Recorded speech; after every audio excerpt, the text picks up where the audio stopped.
Lalay pang po balay ko.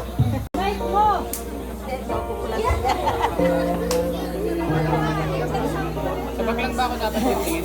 Ate ko, sana haba ang pambuhay mo. Ano ba? Naarawan mo pa, makasama ka namin. Uy, kayo. Ma, pasensya ka na. Wala ko pa yata yung maluluha.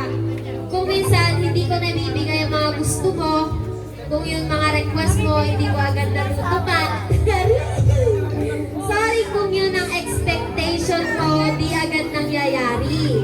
Pero promise, hanggat namubuhay ka sa mundong ito, nais ko maipa-experience at nais ko iparamdam lahat ng pwedeng makapagpapasaya sa'yo.